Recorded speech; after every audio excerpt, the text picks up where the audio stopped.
everybody, and welcome to another episode of helping B2B high ticket service providers grow one lesson at a time. Man, we have that hard title that I'm going to start forgetting it. But as promised, every podcast we bring a different guest, a different star for the show, who has a great lesson to share with all of you. We said, well, if you want to be a high ticket service providers, you really need to learn from other high ticket service providers. So for today, I have Terry McDougall, I think, Terry, who Terry is a McDougall. executive coach, a leadership consultant, a speaker, a bestseller author, and host of the Marketing Mambo podcast. So, Terry, sorry I missed your surname, but welcome to our episode. Um, Dancho. Is it Dancho or Danko? I just want to Yeah, make sure. I also got used to Dancho is officially, but Dancho. really a tough name. Okay. Well, Dancho, you got McDougall correct, and kudos to you because often people don't. So it's Yeah, great to tough. be here, though. Thanks for having me. Yeah, well, actually, I was looking at your LinkedIn profile, and when I said, "Ooh, a business coach and an executive business coach," I was like, there could be a lot of lessons there. And honestly, then I saw the book that you have published, and I was like, you have to come on our show. I'm sure you have so many expertise and so many lessons to share. So people, I didn't know even where to start. But obviously, Terry, I think that the best way is to give us a bit background about yourself and how did you actually end up being an executive business coach?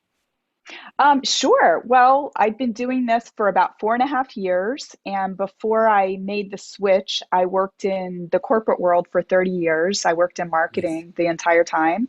The last 12 years, I was working for a national bank here in the US. I had risen to head marketing for several of those businesses over the 12 years I was at that company. And as I have said, in the 12 years I was there, I had 4 jobs, and I was happy for about 10 out of the 12 years. No, the last job that I took was not one that I wanted, quite frankly. I didn't apply for it. My boss just came and said, I want you to take this job. And I really tried to say no. And she said, I really want you to take this job. And, I call that being voluntold, that you're going to take something on.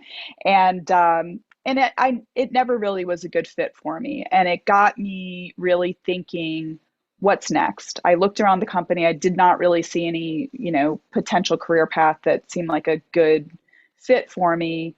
And I interviewed with companies out, other companies. And I started thinking that maybe I'd sort of outgrown my passion for marketing.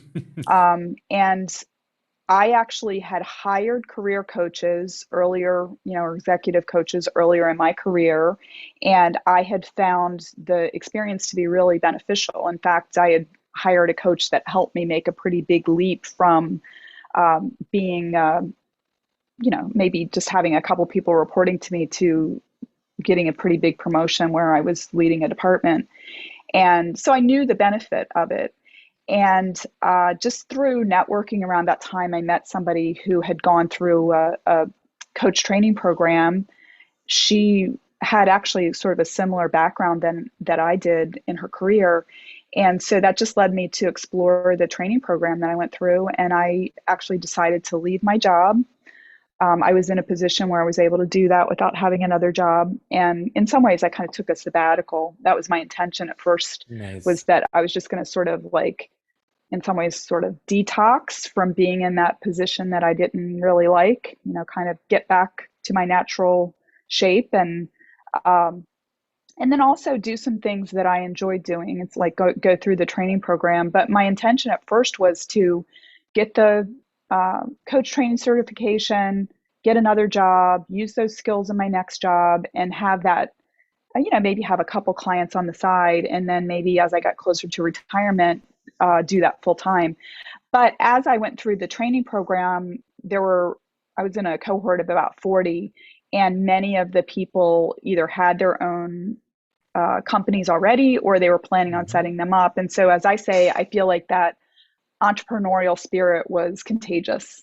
And I just realized, like, it was a 6-month training program. And in the midst of that, I thought, why not? Why not just try it now? You know, I can always get a job later. And so the rest is history. It's 4.5 years later. I'm still Wow. here, got a book, got a podcast, got a thriving practice, and I'm happy that I made the leap. Nice, nice. I mean, I'm thinking while I'm listening to you is that yeah, you are from marketing and you moved to the executive coaching, and I was actually a management consultant that actually moved into the sales, and of course, it's not like a career switch like where should I go, but you're kind of being directed based either on the environment or on the feedback. I mean, as you talk with clients, you understand or you see an opportunity in your case. And I couldn't wait just to ask you because as you're in the executive coach, I'm into the consulting. So how are the differences? What are the differences between being actual coach or consultant?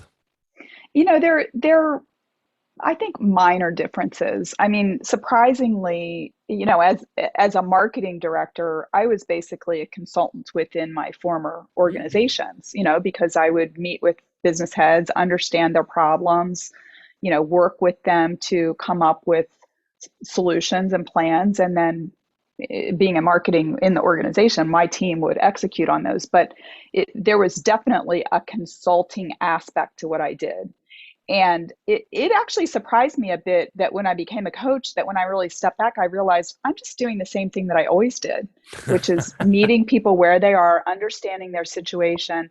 But the difference between consulting and coaching is that it's not really for me to come into a situation with an individual and say, this is what you're doing wrong and this is what you need to do differently. It's really to help them discover the path that they want to walk. Like, it's really to come in, help them get clarity on what their goals are, and then to co-create with them what that roadmap looks like to get there. Because honestly, I can't get inside of somebody's head or heart and know what the right path forward for them is. I mean, I might have ideas, but in some ways it's not right for me to come in and impose my point of view on them, because quite frankly, a lot of times people are already trying to recover from that. You know, maybe it's you know, they're being judged by a boss, or their family is telling them that they need to do X, Y, or Z. And my job is not to, you know, add to Push them. that noise. It's really to help them, you know, get clarity and listen to their own inner wisdom, and then help them have the courage to take action in that direction. So it's subtle. There's a lot of similarities, but it's not exactly the same. Mhm. Nice. Yeah, I'm also thinking at loud is that sometimes you need someone to guide you, to coach you to the destination, but sometimes you actually need someone to solve your problem. And in probably there are Hmm. different usages. So when Hmm. it's really with people and how in even in coaching, even in careers, you cannot just tell me where should I go or which career path should I take. I mean, that's not something from outside come and tell you. It's Hmm. more understanding what do you want. And as you Yes, said, and many times when you have employees, yeah, you have to coach them, but sometimes you just need to consult like, okay, we don't have the time or we have a timeline, just do X, Y, sure. Z and continue. And I find it fascinating that how those two worlds live together, the coaching and the consulting. Yeah. I mean, I do sometimes advise, but not without permission. You know, sometimes people will ask me, you know, What should I do? what have you seen? What have you seen in this situation? Right. And I really do try to, you know, reflect back to them what I'm seeing, but without providing a solution, at least at first. And then if they, you know, persist and they're like, really, like, I'm not sure what to do or whatever, I'll provide them my perspective, but I don't tell them this is exactly what you should do, because that actually is, I think, kind of disrespectful in a way, because I believe my clients have the solutions to their own problems within themselves. They can figure it out themselves. And, you know, sometimes as a coach, you can, if you can actually, um, I think, commit malpractice by making people dependent on you. Because my job is to get them to a point where their confidence is Yeah. there, they've got their vision, they've got their plan, and they can move on without me. Like it would not be right for me to make them dependent on me so that they had to, pay me forever to be in their corner. Um, Yeah, it no, yeah, I completely understand you. And now that I'm talking with you, I have much better differentiation in terms of yeah. the as a coach or as a consultant. And of course, if you're also into the leadership aspect, it's far harder to just be the directive guy. You do that, you do that, you do Yeah. that. Well, because when you're as leading a team, it never gonna work like that. So you really need to guide them through the process so they would be also motivated to actually follow you as a leader.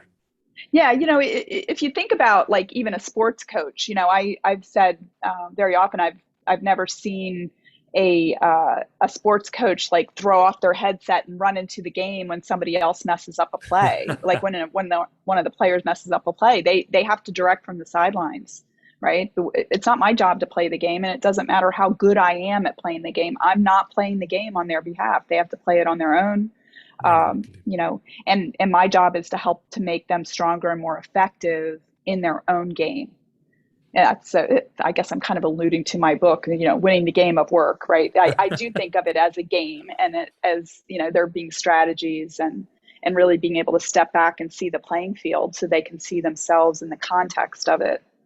Yeah, well, actually, that was my next question because winning the game of work is the title of your book. I saw it was published last year already, Hmm. so I wanted to hear your impression. How hard is actually to just write a book? And I mean, it's been a year. Have you felt Hmm. the how is it called, the implications or the benefits from being an Amazon bestseller author? Yes, as you and I were talking before we hit record, I feel like writing a book. I've got three children, and I feel like writing a book, it's like I have a fourth child because the amount of effort that went into it was similar to, gestating a child. It was a lot of effort. It wasn't always fun. Sometimes it was painful. And since it came out, I remember when or not the hard copy, it's a paperback, but when I got my first copy of my paperback, I felt like it was a little baby coming home. And now it's out in the world having a life of its own. In terms of my writing process was probably a little different than some people's because I started off writing a blog shortly after I left my corporate job. Hmm. And it was really my way of processing a lot of the thoughts and, maybe even some of the toxic feelings that I had about some of the things that happened. And I really wanted to share lessons and perspectives. And so I wrote for about 2 years. So it's probably, I don't know, 75 blogs over the course of 2 years. And somewhere along the line, somebody asked me, "How many words do you have?" And he said, "You probably have enough words for a book." And so around that same time, another friend told me she was going through a book writing program. And so I kind of put two and two together and I thought, well, I already have kind of the basis for a book. And then here's a way that I can turn what I've got into a book. And so the blogs were the seeds of the book. I definitely put a lot more work into it after that. I interviewed a lot of people. And of course, I had to come up with like a structure that made sense of Yeah, the the framework. content. Yeah, but in terms of what have the implications been, it's been pretty life changing, I would say.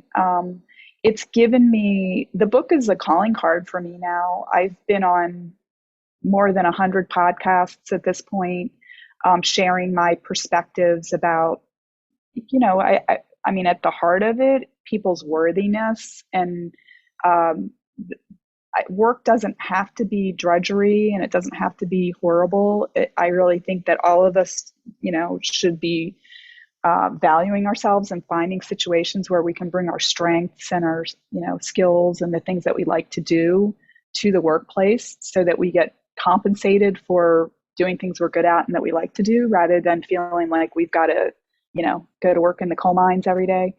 Um, Yeah. but yeah, it's been fun. I've met so many great people. It inspired me to start my own podcast. So yeah, it's really been a great experience. I see. And your book is also connected to your business. So the winning the Yeah. game of work is again about executive coaching, about career path. So I mean, if I can compare with us, while I was trying to create Sweet Leads, the book, I was writing the framework, as you said, and then like, okay, why are we actually doing this like that? And I'll actually go in the company, try to fix the process in order to come back to the book.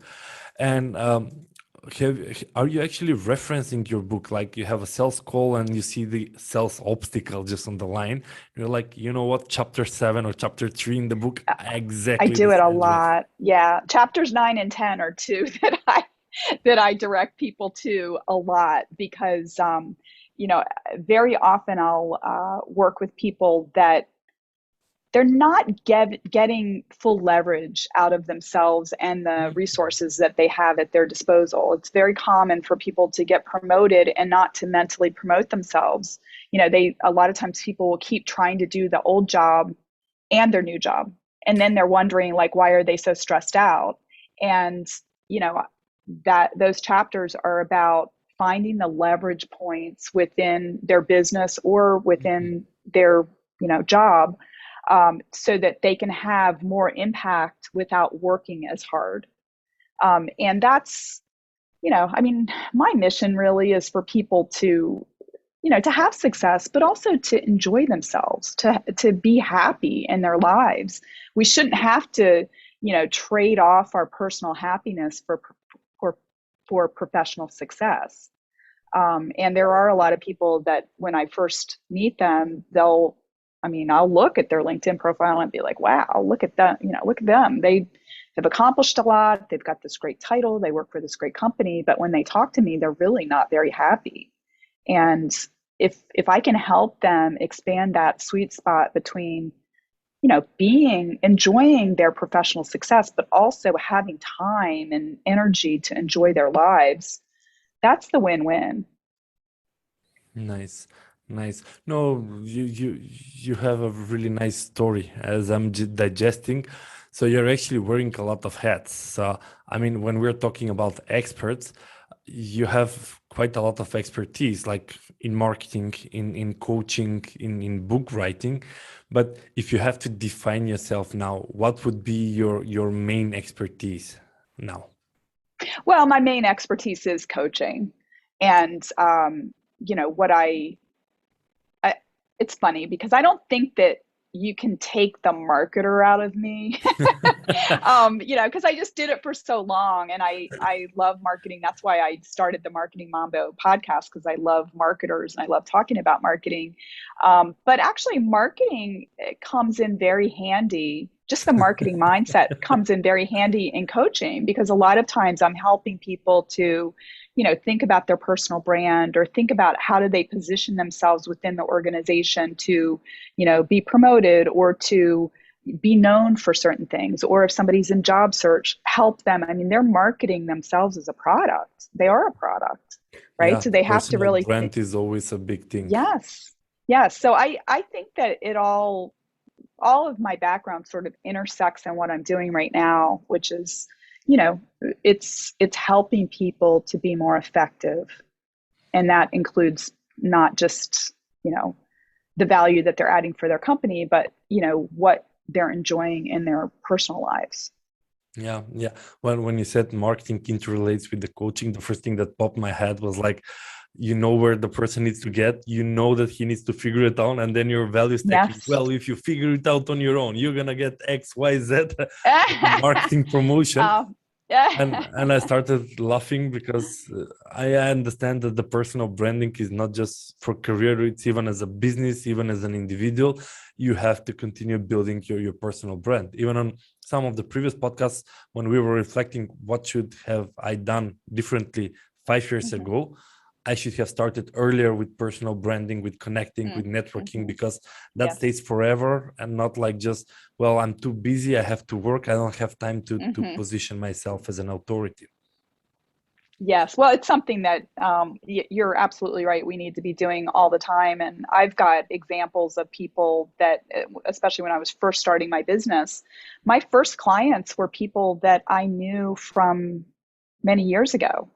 Somebody hired me that I met when I was 22 years old at my first job, and I stayed in touch with her over the years. I mean, we live in different cities now, and we've rarely seen each other in person over the years, but we've exchanged holiday cards. We've had calls here and there. We've stayed in touch, and she knew me then, and she knew me to be a person of good character, I think. And so when she was having some challenges at work, she decided to hire me, and that goes for a lot of my other early clients. There were people that knew me, and That's actually the now I'm. personal brand on spot. Like Yes, yeah, people know you, and exactly. then you have the nurturing process of like still getting in touch, not pushy or something because you're friends, but try Yes. not to forget each other.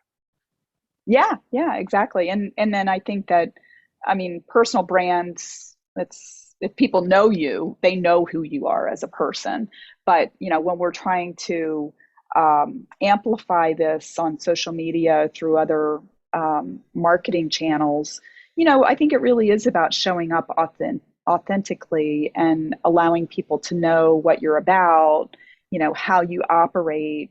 I mean, this is part of the reason why I like podcasting, is that people can understand who I am because they hear me talking with people. I can share my thoughts and ideas and examples of how I've helped other people. And then if it resonates with them, and then, they might remember me and Yeah. reach out. If they connect, they want to consume more of your content and reach out at the end of the day. Yeah. Yeah. Nice. Well, Terry, I usually ask all the guests that come on the show that if you have to have one single lesson, which is actually the title of the podcast, like the one thing that you want your future kids, current kids, you have three, to remember you by, or the world to remember you by something, what is that one single lesson that you would like to share? Well, what I'm all about is I really believe that every person on earth has innate worth. And I want everyone to recognize that they have unique gifts that nobody else has. And that it really is not helpful for us to compare ourselves to other people. That if we can value ourselves and figure out what it is that we enjoy doing and what we're good at, and then just go out in the world and share that with people. I mean, what I want to be remembered for is somebody that's spreading that message in the world. Nice. Find your unique spots and work to emphasize them rather than trying to hide. Yes. Yep. Okay, that's actually well thought sentence. I'm sure you were preparing that in behind. It's in my heart. It really is. I really want, because it's very painful, I think, to find people or to talk to people that I look at and I'm like, wow, like what an amazing person. And then they feel like, there's something wrong with them because they're not doing something that somebody else is doing. And I'm like, no, like you just be yourself, be yourself and let people see what's Exactly. great about you, and stand by yourself as well. Because I think sometimes we worry way too much about what other people think, and, who cares? Yeah, and that is usually most strongest as a teenager, but as we grow as adults, we still do it, unfortunately. Yeah. Yeah. We still worry a lot about what other people think. And the reality is that we really don't know what other people think. We never will know. We can't get inside their head. And what matters is what we think of ourselves. And if we can stand with ourselves like we would stand with a friend, we will be much stronger. Nice. Well, Terry, my next part is to if some of our audience actually got intrigued by like, actually leadership consultant, okay, executive coach, what I'm doing, maybe I actually need some help. How people can actually find you on social media or where? Yeah, people can go to my website, which is terrybmcdougall.com. And if you want to set up a free consultation, you can set it up there through my calendar. And I'm also very active on LinkedIn, and my handle on LinkedIn is Terry B. McDougall. I'm happy to get connected with any of your listeners. My book is available on Amazon worldwide. It's called Winning the Game of Work, Career Happiness and Success on Your Own Terms. And then finally, for people that are interested in podcasts on the topic of marketing, Marketing Mambo is available on all the platforms. And also it has its own website at marketingmambo.net. Nice. Actually, I'll put all those links that you've mentioned after this recording is public.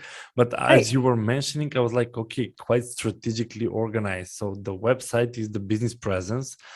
Then you actually have the book as a written content for the authority. You have LinkedIn as a great B2B network for business professionals. And then you have the podcast because, audio, there is market segments that are really more into the audio and they're not really interested in reading books. So how you structure them was like, wow, very nice. I wish that I had thought it through as much as you did. I'm glad that it works. Yeah, you actually cover different segments.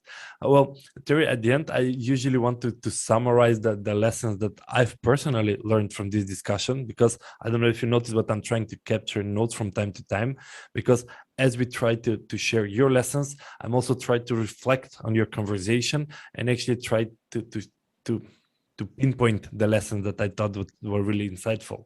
So I actually wrote 6 lessons, actually not one. The first one was really clarifying the difference between a coach and a consultant. And I think that even I should start being a bit more toward coaching rather than do that, and that. So that was really useful. Writing a book is like giving a birth. I haven't tried giving a birth, but it helps a bit knowing that other authors suffered a lot during this process. Yes. But on the other hand, the third part is that the book is a calling card. So although it's really hard to do it, it gets the value. You are an established author, you have an authority that you can actually use it either during sales calls, but also people can actually consume your content, and if they like it, they can actually reach out to you. The fourth lesson I actually wrote down was that you cannot easily balance between the personal happiness and professional success. And that balance is actually critical, because even if you have professional success, without the personal happiness is not worth a lot. The fifth one was actually you need to really work on the personal brand, because you are unique and you need to be able to sell your brand. And the last thing was that everybody are unique and you need to know that you're worth it. So actually in this like 20 to 30 minutes, I actually got 6 different lessons from you. So wow. Imagine, for the listeners, imagine if you come on a regular hourly calls with Terry. She didn't come as a consultant. Look, do this, and this. But over the course of the conversation, I was actually to take them out. So in conclusion, Terry, I would really like to thank you for being guest on this One Lesson at a Time podcast. I truly hope that all the listeners will find it insightful, your journey and also the lessons that you've shared. And I really wanted to thank you for coming here. Thank you for having me. I really enjoyed our conversation. And I think that this is the first time that I've talked to somebody in Macedonia. So I'm thrilled. Oh, really? Okay. Well, yeah. I didn't mention Terry is from Chicago, and October I'll probably come and visit, but that's a completely different topic. But also, Terry knew where is Macedonia, which is really for hooray, because I usually make that icebreaker, where is Macedonia, and not everybody know where we are. But anyway, Terry, thank you very much for coming again, and I wish you a great day. For all the listeners, you know what to do. Take a piece of paper and a pen like me and start capturing these lessons. The only way how you can grow is actually one lesson at a time. Nobody were born as a genius or know everything. It is a painful process, and we have to start learning one lesson at a time.